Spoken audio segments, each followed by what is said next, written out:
Hi friends, welcome to ease kitchen. இன்றைக்கி வாங்க நம்ம பீர்க்கங்காய் கூட்டு எப்படி செய்கிறதுன்னு பார்க்கலாம்.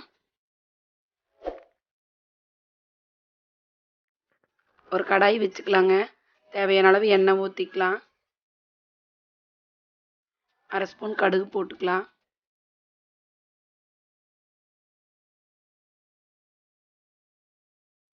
ஒரு ஸ்பூன் கடலைப்பருப்பு சேர்த்திக்கலாம்.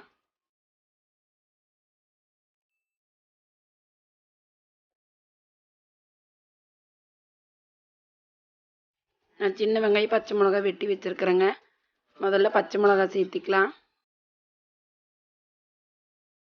காரத்துக்கு ஏற்ற மாதிரி பச்சை மிளகாய் சேர்த்திக்கலாம். பொடியை வெட்டின சின்ன வெங்காயம் சேர்த்திக்கலாம்.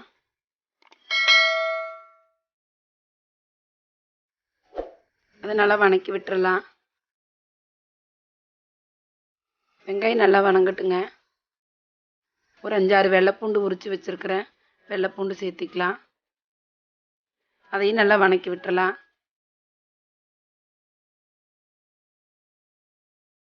ஒரு பிடி கருவேப்பிலை சேர்த்திக்கலாம். அதையும் நல்லா வணக்கி விட்டுறலாங்க. நான் ஒரு 2 பீர்க்கங்காய் வெட்டி வச்சுருக்கிறேங்க. பாருங்கள், இந்த அளவுக்கு வெட்டினா போதும். பீர்க்கங்காய் சேர்த்திக்கலாங்க.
வந்துட்டு இருக்குதுங்க. அதை நல்லா வணக்கி விட்டுறலாம். பாருங்கள், எண்ணெய் தெளிஞ்சு நல்லா மேலே வந்துருச்சு பீர்க்கங்காயில். நான் பீர்க்கங்காய்க்கு தண்ணியே ஊற்றலைங்க.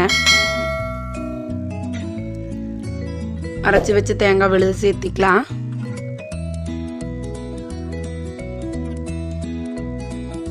தேவையான அளவு தண்ணி ஊற்றிக்கலாங்க. கூட்டுக்கு தேவையான அளவு தண்ணி.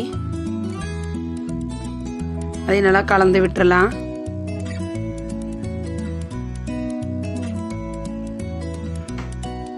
பாருங்க, கூட்டு ஒரு 5 நிமிஷம் கொதிக்குது. 5 நிமிஷம் நல்லா கொதிச்சிருச்சுங்க. இப்போ ஒரு ஸ்பூன் சாம்பார் தூள் சேர்த்திக்கலாம். அதையும் நல்லா கலந்து விட்டுறலாம்.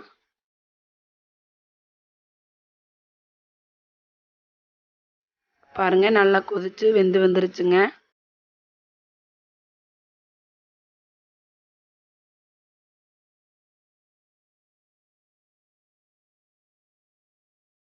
ஒரு கைப்பிடி அளவு கொத்தமல்லி தழை நான் பொடியை வெட்டி வச்சுருக்கிறேங்க. அதையும் சேர்த்திக்கலாம்.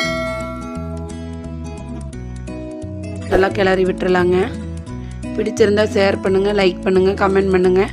சப்ஸ்கிரைப் பண்ண மறந்துடாதீங்க. கூடவே பெல் பட்டனையும் ப்ரெஸ் பண்ணிடுங்க. ஃப்ரெண்ட்ஸுக்கு ஷேர் பண்ணி பாருங்கள். வீட்டில் கண்டிப்பாக ட்ரை பண்ணி பாருங்கள் பீர்க்கங்காய் கூட்டு. பாருங்கள், பீர்க்கங்காய் கூட்டு ரெடிங்க. வீட்டில் கண்டிப்பாக ட்ரை பண்ணி பாருங்கள்.